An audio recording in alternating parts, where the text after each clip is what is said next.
Bueno, mis queridos hermanos y hermanas, saludos, gracias y paz a todos ustedes y bienvenidos a nuestro estudio bíblico.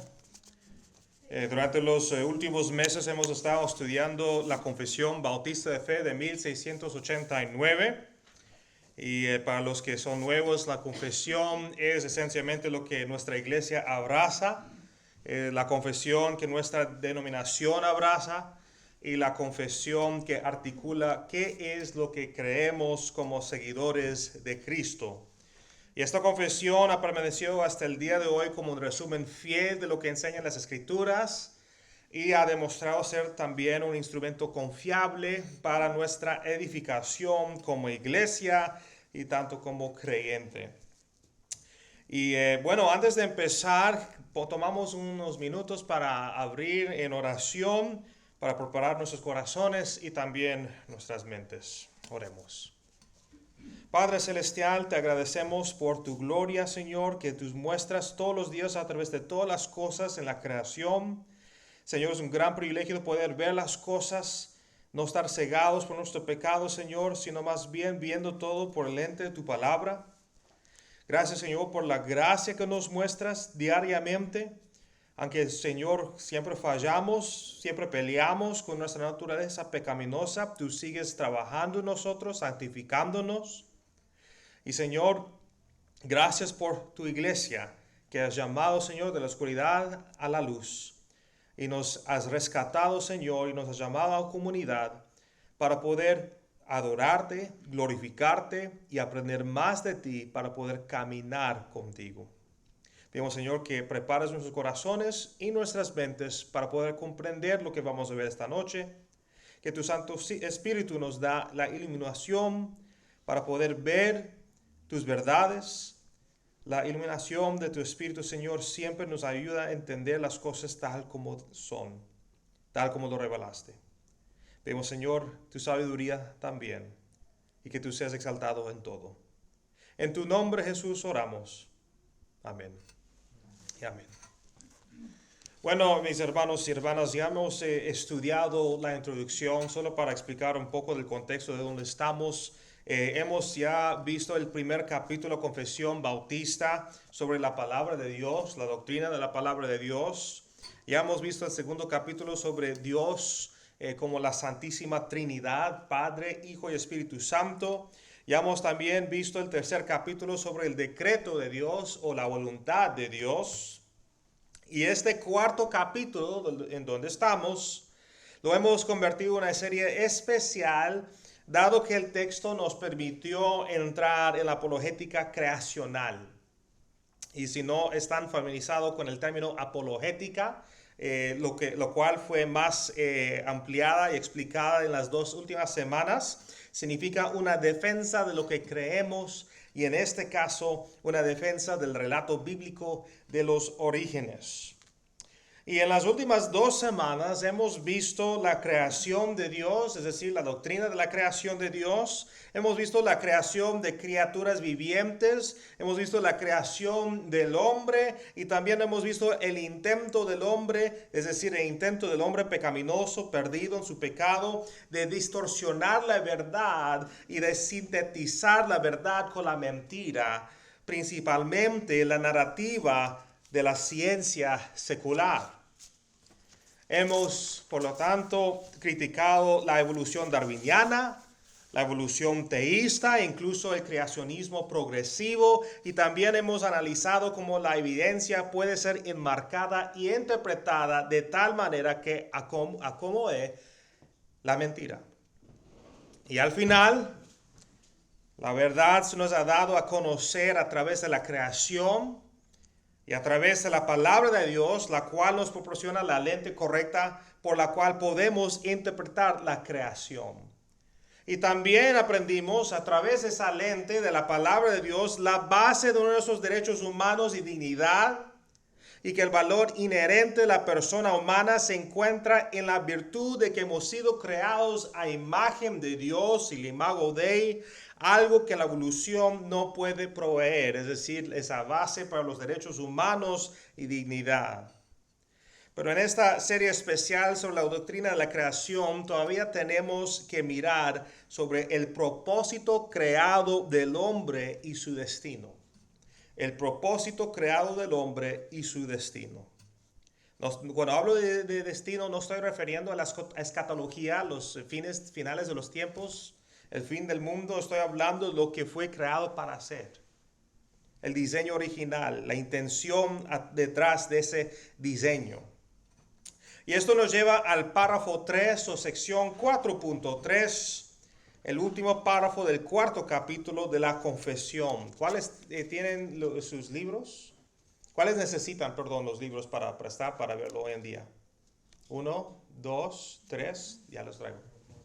Y estamos en la sección 4.3 o el párrafo 3 del cuarto capítulo. Es el último párrafo del cuarto capítulo de la confesión. Y dice lo siguiente. Además de la ley escrita en sus corazones, recibieron un mandato de no comer del árbol del conocimiento del bien y del mal, y mientras lo guardaron, fueron felices en su comunión con Dios y tuvieron dominio sobre las criaturas. Obviamente está hablando aquí del hombre creado. Y está hablando aquí del estado antes de la caída. Y no vamos a hablar de la caída porque eso será cubierto en el capítulo 6 de la confesión. Obviamente sí voy a tocar aquí por allá un poco sobre la caída, pero no me voy a centrarme en eso, no voy a entrar tan profundo en la caída, solo me voy a enfocar en este texto de la doctrina de la creación. Sin embargo, algo necesita ser dicho con respecto al estado del hombre antes de la caída, porque se relaciona con el propósito del hombre y el destino intencional. Primero, dice aquí que la ley fue escrita en sus corazones, y cuando habla aquí de la ley, quiere decir la ley de Dios, no la ley natural. Algunos filósofos naturalistas o filósofos naturales se llaman, que creen que existe una ley universal, un código moral universal que no se basa en ningún Dios. No estamos hablando de algo abstracto, estamos hablando de la ley de Dios que se encuentra en la persona de Dios. Y sabemos que esto es cierto, lo que dice la confesión, porque el hombre fue creado a imagen de Dios. Y para que el hombre fuera como Dios, semejante a Dios, tenía que reflejar a Dios, tenía que reflejar su moralidad, su ética, en todos los aspectos posibles, reflejar a su Creador. En Romanos capítulo 2, versículo 15, por ejemplo, el apóstol Pablo testifica de esto, escribiendo, porque muestran la obra de la ley escrita en sus corazones, su conciencia dando testimonio. Es lo que podríamos llamar nuestra conciencia. Que cuando hacemos algo malo y nuestra conciencia nos está molestando, nos está diciendo algo, es porque la ley de Dios ha sido escrito en nuestros corazones. Es parte de nuestro ADN espiritual. Y como palabra inspirada de Dios, no solo podemos deducir que el hombre tiene la ley en su corazón al llevar la imagen de Dios, sino que también se nos dice explícitamente que la ley fue escrita en su corazón. Esto significa que antes de la caída, Adán y Eva, nuestros primeros padres, eran moralmente perfectos, justos y sin ningún pecado. Fueron creados buenos para la gloria de Dios. Y esto nos lleva a la siguiente frase del párrafo. La siguiente frase dice que recibieron un mandato de Dios, y ese mandato era de no comer del árbol del conocimiento del bien y del mal. Y mientras guardaran este mandamiento, entonces disfrutarían de la comunión con Dios y podrían ejercer dominio sobre la tierra. Bueno, antes de tocar sobre esa tercera y cuarta frase, primero una palabra sobre la segunda. Si no han estado aquí las últimas 2 semanas, recomiendo que vean los videos que están en nuestro canal de YouTube. Están ahí todos grabados y editados. Y ahí mismo en esos videos anteriores, si alguien puede ayudar a nuestra hermana atrás que está entrando con el bebé, necesita ayuda con la puerta, por favor, muchas gracias. Oh. Muchas gracias. Si querían ver los videos de anteriores, de las últimas 2 semanas, hemos visto la manera que deberíamos interpretar los primeros capítulos de Génesis. Y el método de interpretación o la hermenéutica, se dice, esencialmente es interpretarlo de manera literal, tal como está escrito según su género, de siendo literatura histórica. Entonces lo que estamos viendo aquí no es alegórico, no es metafórico, no es figurativo, no es un símbolo de algo más complejo, simplificado aquí para nosotros y los judíos. No, estamos leyendo algo aquí, particularmente en Génesis capítulo 3, literal. Y a diferencia del árbol de la vida, regresando ahora a los 2 árboles en el jardín de Edén, a diferencia del árbol de la vida, un árbol literal que fue considerado por el texto como especial y sobrenatural, un árbol diferente a cualquier otro, eso no se puede negar. El árbol donde ellos se podían comer su fruto y poder vivir para siempre. El árbol de conocimiento del bien y del mal no es tratado de la misma manera. Es decir, que hay una distinción entre los 2 árboles, no solamente en que son designados como diferentes, como árbol de la vida y árbol de conocimiento, sino más bien también que el árbol de la vida es algo especial y sobrenatural, pero no el árbol del conocimiento. De hecho, aunque vemos referencias al árbol de la vida a lo largo de las Escrituras, en el Antiguo y Nuevo Testamento, lo cual sirve como un símbolo para el Cristo, Jesucristo, no vemos el mismo tratamiento con el árbol del conocimiento. Y la razón de esto es porque el árbol del conocimiento no es un árbol especial, no es un árbol sobrenatural. No había nada especial en el fruto de ese árbol, nada sobrenatural, nada excepcional o fuera de lo común. Podía ser un árbol tan común como un oak tree, un árbol de oak que tenemos hoy en día, o de piña, de pino. Era un árbol como cualquier árbol, pero había sido apartado por Dios para que el hombre no lo comiera, que no lo comiera sus frutos.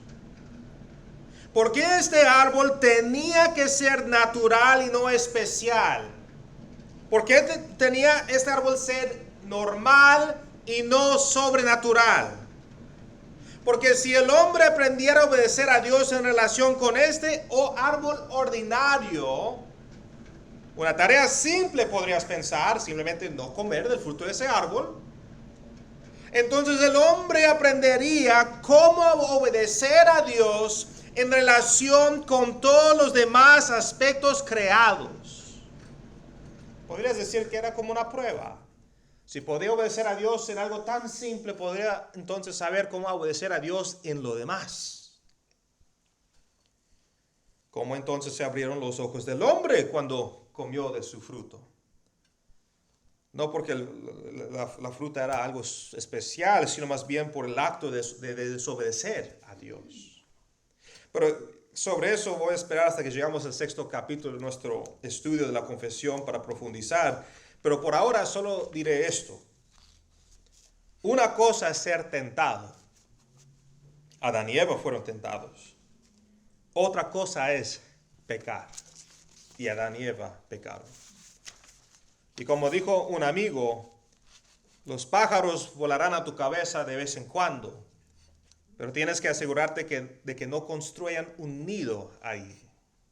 O para usar el lenguaje bíblico, resiste al diablo y él huirá. Ahora, mientras que el hombre obedezca el mandato de Dios, mientras que está en obediencia, en justicia, entonces podrá disfrutar de una comunión perfecta con Dios. La comunión perfecta dependía de la perfecta obediencia del hombre. Y sin la presencia e influencia del pecado, esto debería haber sido posible. Hoy en día reconocemos eso es imposible porque todos fuimos corrompidos por el pecado. Pero estamos hablando de Adán y Eva antes de la caída, antes de que pecaron. Eran moralmente perfectos y justos. Entonces, mientras que seguían en obediencia perfecta, tendrían comunión perfecta con Dios. Pero siempre fue el plan de Dios desde el principio que el hombre tuviera comunión con Él. Que el hombre caminara con Él. Que el hombre lo glorificara dentro del contexto de una perfecta relación de creador y creación. Aunque Dios no tuvo que crear al hombre para la comunión, para tener comunión, porque había ya amor, armonía y comunión dentro de sí mismo, del Padre, Espíritu Santo e Hijo. Dios, sin embargo, deseaba extender ese amor, esa armonía y comunión con su creación. Y por lo tanto, el hombre fue creado a imagen de Dios para que pudiera tener comunión con Dios. ¿Puede Dios tener comunión con un perro? No. ¿Con una hormiga? No. ¿Con un simio? No. Porque les falta algo. No son creados en la imagen de Dios. Esto no fue porque Dios tenía que hacerlo. Quiero decir, Dios no creó al hombre a su imagen para tener comunión con Él, porque Dios tenía que hacerlo. No lo tenía que hacerlo. Dios era ya suficiente dentro de sí mismo como la Santísima Trinidad. Pero Dios lo hizo, ¿por qué? Porque se deleitaba en hacerlo. Se deleitaba en hacerlo. Déjame decirlo de una forma más simple. Dios se deleita en tener comunión con el hombre, con su creación. Y aunque a menudo miramos a la cruz, el Calvario, como una señal de cuánto nos ama Dios, de cuán grande es su amor por nosotros y cuánto desea Dios tener comunión con nosotros, también debemos mirar hacia el principio para ver ese mismo deleite y deseo de Dios. Dios nos creó para ese propósito. E igual cuando pecamos, cuando caímos de su gloria y su perfección, Dios nos rescató y nos redimió, porque siempre es su voluntad y su deseo y su deleite tener comunión con nosotros. Pero si pensamos que Dios quería tener comunión con nosotros mientras que el hombre se relajaba en camas de flores todo el día en el jardín de Edén, o ahí tomando una piña colada virgen, entonces estamos equivocados. Existe esta noción errónea de que el trabajo surgió debido a la caída. Pero la verdad es que el hombre fue creado para trabajar. Para trabajar. Ahora, sé lo que algunos podrían decir. ¿No fue creado el hombre para adorar a Dios? Sí, absolutamente. Pero, ¿adoramos a Dios solo cantando canciones? ¿Cantando aleluya? Porque hay varios que piensan eso. Cuando yo era un niño creciendo, todos en las iglesias en donde estaba me decían lo increíble que sería pasar la eternidad cantando y cantando y cantando a Dios. Eso era la adoración para ellos. Eso no fue excitante para mí, no me daba motivación para servir al Señor para eso. Que Dios, bueno, me iba a salvar del infierno, pero yo pensé, ¿no? Me voy a aburrir en una eternidad cantando y cantando y cantando y cantando. No porque no me gusta alabar a Dios a través de la canción, y no porque Dios no sea digno de ello, pero sabía que faltaba algo en la imagen. Es como que la experiencia del paraíso con el Señor fue reducido a solo un aspecto creacional. Había algo más que solo canciones y cantar. Bueno, ese pensamiento fue el resultado de un cristianismo superficial. Uno que dividió el mundo en secular y sagrado, que vio el trabajo de hoy en día como algo no sagrado, algo secular, algo que no tiene nada que ver con las cosas de Dios. Es una forma antibíblica de ver las cosas. Y a medida que crecía mi comprensión de la palabra de Dios, comencé a darme cuenta de lo que significaba la adoración. Significaba glorificar a Dios. Y glorificar a Dios significaba reflejar los atributos de Dios a Él. Reflejar todo lo que Dios es, lo cual podemos hacer porque fuimos creados a su imagen. Adán y Eva no fueron creados para cantar canciones todo el día y noche y relajarse como si fuera un resort. Fueron creados para glorificar a Dios en cada área, usando cada una de sus funciones creadas, todas sus facultades empleadas para cumplir lo que fueron creados para hacer. Y de la misma manera, cuando Dios traiga el nuevo cielo en la nueva tierra, no vamos a ser un coro cantando 24 horas, 7 días a la semana. Vamos a estar haciendo lo que Adán y Eva estaban destinados a hacer hasta la caída. Pero vamos a hacerlo en una escala mucho mayor. Ahora, eso fue excitante para mí. Eso era un futuro que yo quería. Porque puedo ser exactamente quien Dios me creó para ser y eso lo traería gloria a Él. ¿Y qué fue lo que Adán y Eva fueron llamados a hacer? ¿Para qué hemos sido creados? Encontramos las respuestas a esas preguntas en Génesis capítulo 1, versículo 26 y versículo 28, que dice, y dijo Dios, hagamos al hombre a nuestra imagen, conforme a nuestra semejanza, y ejerza dominio sobre los peces del mar, sobre las aves del cielo, sobre los ganados, sobre toda la tierra, y sobre todo reptil que se arrastra sobre la tierra. Dios los bendijo y les dijo, sean fecundos y multiplíquense, llenen la tierra y sométanla, ejerzan dominio sobre los peces del mar, sobre las aves del cielo, y sobre todo ser viviente que se mueve sobre la tierra. Primero considere lo que dice este pasaje.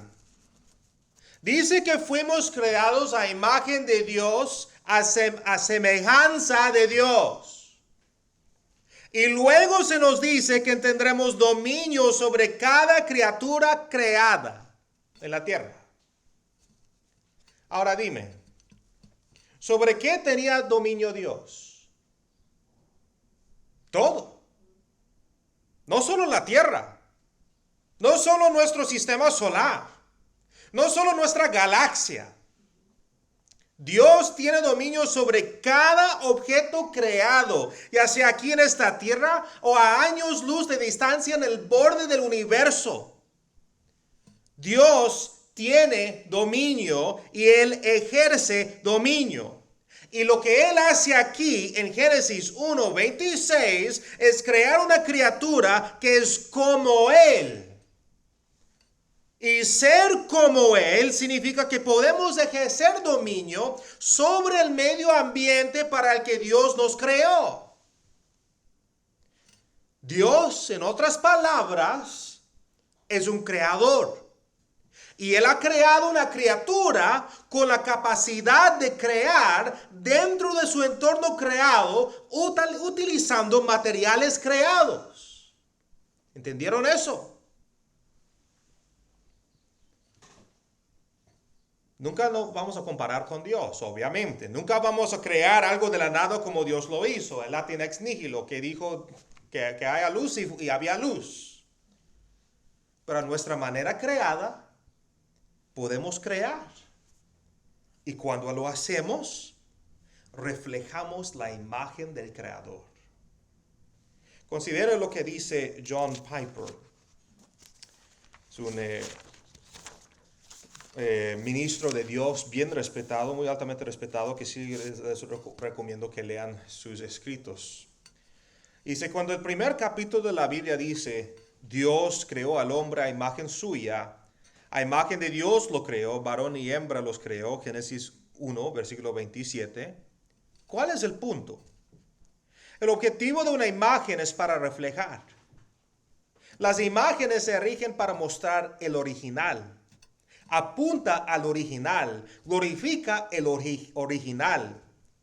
Dios hizo a los humanos a su imagen para que el mundo se llenara de reflectores de Dios, imágenes de Dios, 7,000 millones de estatuas de Dios, para que nadie se pierda el punto de la creación. Nadie, a menos que fuera ciego, podría perder el punto de la humanidad, es decir, Dios, conocer, amar, mostrar a Dios. Pero ejercer dominio no es solo crear o ser creativo. También es interpretar la creación de acuerdo con la verdad de Dios, la función de un profeta. Nosotros vimos eso las últimas 2 semanas en respecto a cómo interpretar las evidencias naturales de nuestro mundo. También es dedicar la creación al servicio de Dios, la función de un sacerdote, que todo lo que hacemos es ¿para qué? Para el servicio al Señor. Y también para gobernar sobre la creación sujeto a la ley y el reino de Dios, la función de un rey, de un gobernante. Esto es lo que los teólogos han llamado el mandato cultural que fue dado a Adán y Eva, nuestros primeros padres.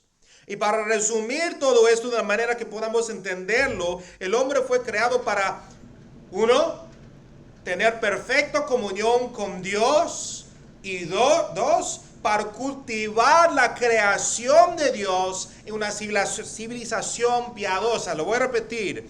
Dios creó el hombre y siempre fue la intención del hombre, de Dios, crear al hombre para tener perfecta comunión con Dios, punto número 1, y para cultivar la creación de Dios en una civilización piadosa, punto número 2.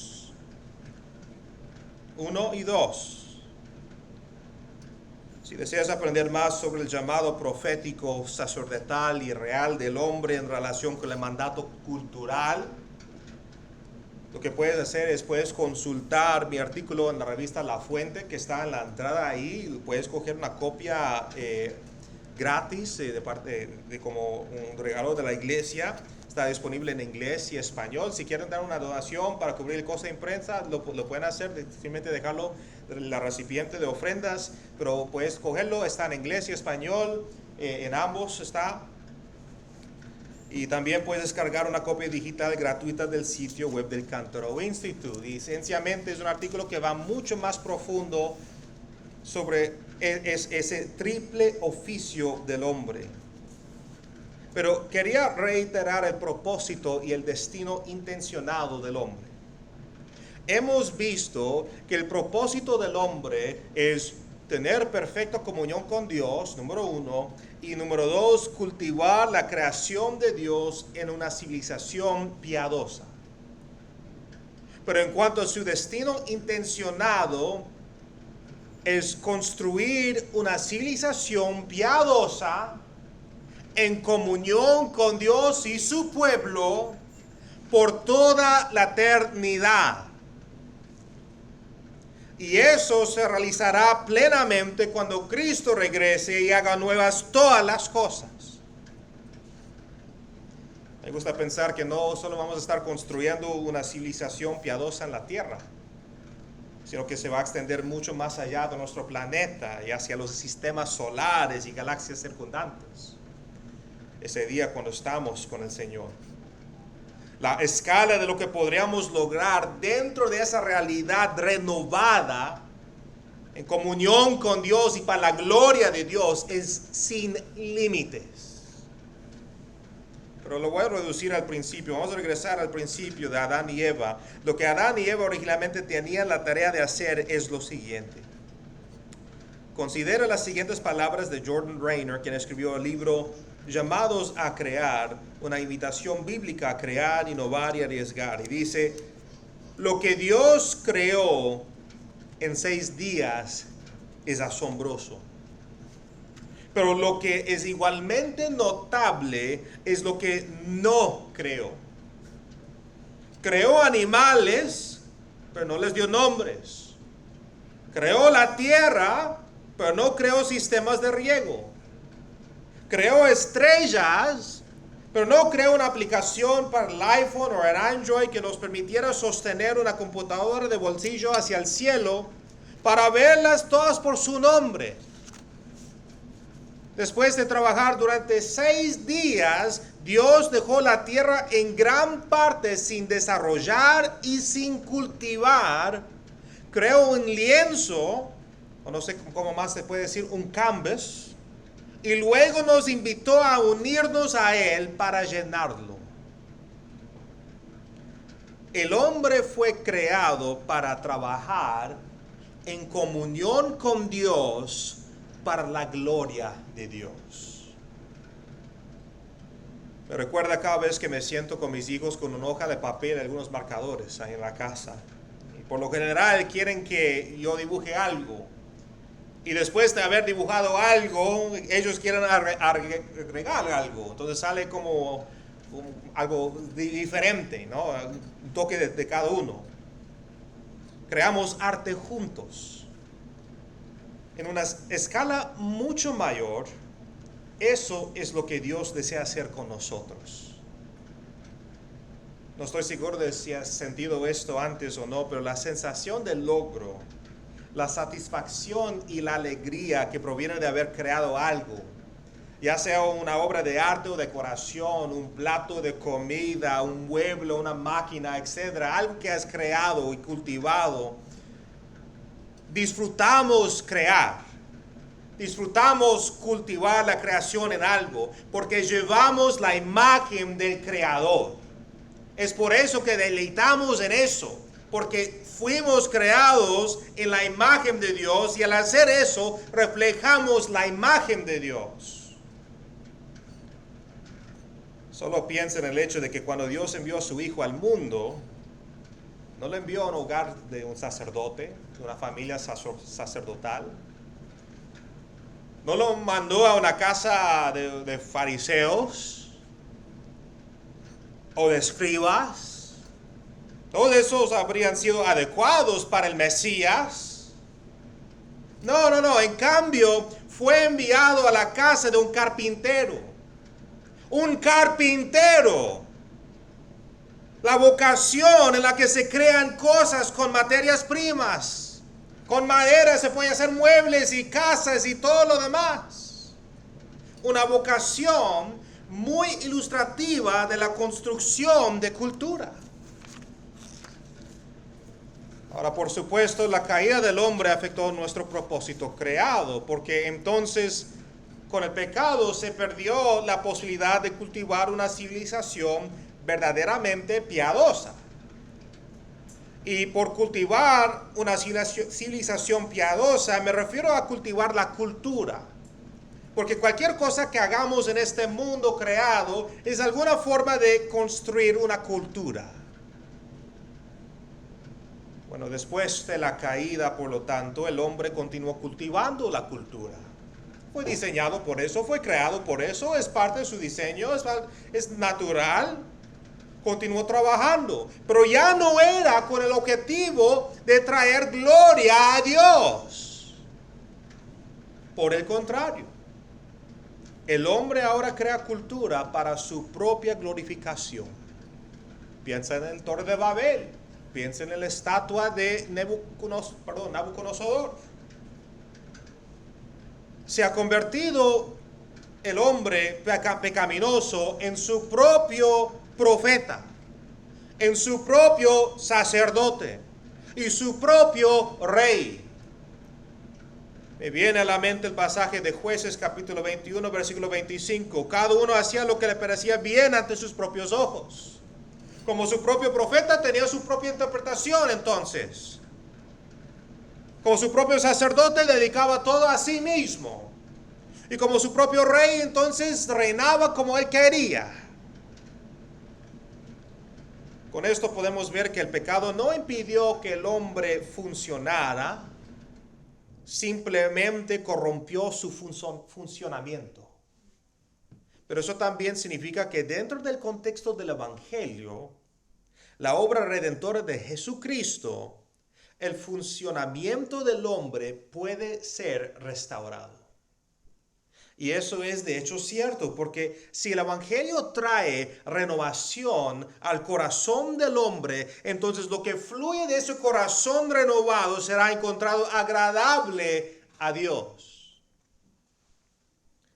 El propósito creado del hombre puede ser recuperado. Y el llamado a cultivar la creación en una civilización piadosa es renovada en la Gran Comisión. ¿Y qué dice la Gran Comisión?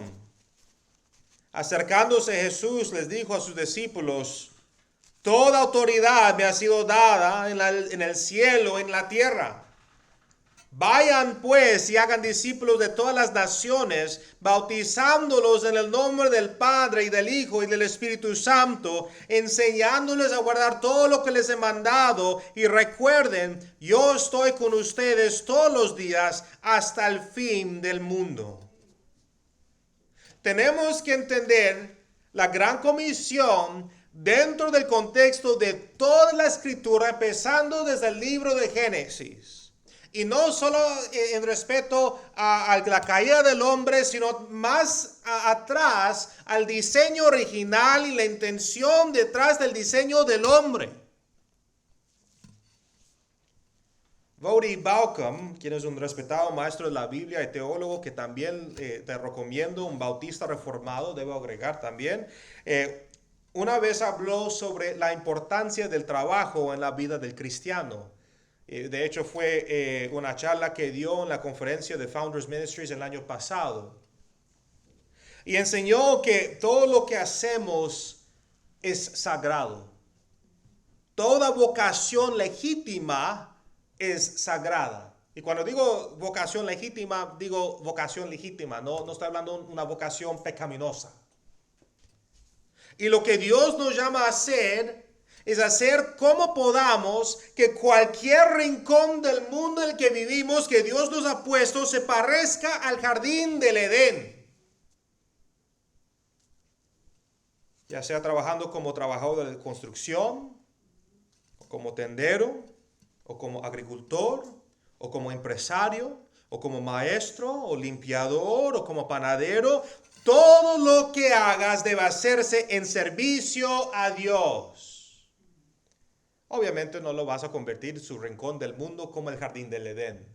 Pero nuestro trabajo es tratar de hacer lo más que podamos para que refleja esa imagen del Edén. Y esto de repente agrega más profundidad a las palabras del apóstol Pablo en Colosenses capítulo 3, versículos 23 a 24. Y dice, todo lo que hagan, háganlo de corazón como para el Señor y no para los hombres, sabiendo que del Señor recibirán la recompensa de la herencia. Es a Cristo el Señor a quien sirven. Ya sabes, con lo abiertamente pagana que se ha vuelto nuestra cultura, y dado como la iglesia ha crecido en su comprensión del mandato cultural renovado dentro de la Gran Comisión, ahora hay un movimiento para que los cristianos comiencen sus propias economías paralelas. Si Hollywood, por ejemplo, se ha vuelto abiertamente pagano, y de hecho sí, claro, quiere indoctrinar a nuestros hijos, entonces los cristianos necesitan comenzar y operar sus propios estudios de cine paralelos y ya están trabajando en eso. Si el periodismo se ha vuelto abiertamente pagano, entonces los cristianos necesitan comenzar y operar sus propias agencias de noticias paralelas. Necesitamos más empresas, más organizaciones sin fines de lucro, más editores, contratistas, casas editoriales, profesores cristianos, científicos. No solo trata de establecer una economía paralela, sino de un todo paralelo. una sociedad paralela a este mundo. Porque al final del día, cuando Cristo regrese, una sociedad pasará y la otra entrará a la eternidad. Me recuerda a las dos civilizaciones poco después de la muerte de Abel a manos de Caín y después del nacimiento de Set. Caín dirigió la civilización de los hombres, mencionada en Génesis capítulo 5, versículo 2. Eso ha sido un pasaje muy mal interpretado en los últimos años de la iglesia. No se trata de ángeles caídos mezclándose con los hombres. No se trata de eso para nada. Se refiere a Caín dirigiendo la civilización de los hombres, mientras que Set dirigió la civilización de Dios mencionada en Génesis capítulo 5, versículo 1. Si lideraron formalmente estas civilizaciones, nadie en verdad sabe, pero estas civilizaciones vinieron de su semilla. Según lo que podemos leer en el libro de San Agustín, la ciudad de Dios.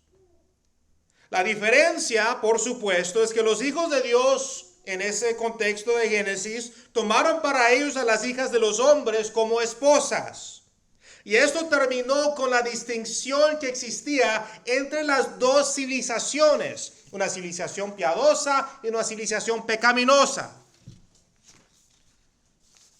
Pero bajo el nuevo pacto en Jesucristo, la ciudad de Dios, que consiste que todos los que confiesan al Señor Jesús como su Salvador y su Rey, nunca se mezclará con la ciudad de los hombres como para llegar a ser una. La distinción persistirá. En el principio, el pecado corrompía y esas dos civilizaciones se volvieron uno. Una civilización pecaminosa, eventualmente destruido por lo que vemos en Génesis, el diluvio. Pero en el nuevo pacto, tenemos una sociedad, una civilización de cristianos que es mucho más que solamente la iglesia institucional, que se va a seguir siendo distinto del mundo y que incluso santificará a su mundo alrededor. Uno entrará a la gloria, el otro será juzgado y destruido. Ahora, algunos podrían llamarnos nacionalistas cristianos. De hecho, eso está en todas las redes en este momento. Y algunos me han preguntado si yo quiero que nuestro país sea cristiano. Para nosotros no parece mala idea. Para los que están afuera parece una idea horrendosa. Bueno, ¿cuál ha sido a menudo mi respuesta? Si no va a ser cristiano, yo no quiero que sea queer. Yo no quiero que sea musulmán. Yo no quiero que sea secular, lo cual es realmente humanista religioso. Si no va a ser cristiano, va a ser otra cosa. Una u otra manera, siempre va a ser algo religioso. Pero la pregunta es, ¿algo verdadero y piadosa o algo que es idolatría y pecaminosa? Parece que todos están de acuerdo con que nuestro país se convierta en algo, en cualquier cosa, excepto convertirse en cristiano. ¿Por qué? Porque en su pecado, las personas que están perdidas no quieren reflejar los atributos morales de Dios. No desean reflejar todo lo que es bueno de Dios. Va en contra de su deseo pecaminoso. Y este movimiento de establecer una sociedad paralela en este mundo caído, no aislado, ha sido una gran amenaza por los que están en el mundo. Porque ven como los cristianos no están avanzando en el ámbito secular o en el ámbito no cristiano y están entonces estableciendo su sociedad paralela, sus negocios, sus empresas, sus proyectos y están teniendo éxito y eso no les gusta para nada porque no quieren algo que les trae convicción a su corazón, que hay un Dios creador y que necesita arrepentirse y volver a la justicia y a la obediencia. ¿Debería entonces eso detenernos? Claro que no. Tenemos una tarea importante por delante. ¿Cuál es el propósito creado del hombre? ¿Cuál es su destino? Se puede resumir mejor de esta manera según el Catecismo de la Ciudad Nueva. Pregunta 1, respuesta 1. El fin principal del hombre es glorificar a Dios y disfrutarlo para siempre. Lo voy a repetir. El fin principal del hombre es glorificar a Dios y disfrutarlo para siempre. Vamos a orar y después puedo abrir para un tiempo de preguntas y respuestas, porque seguramente sí va a haber preguntas.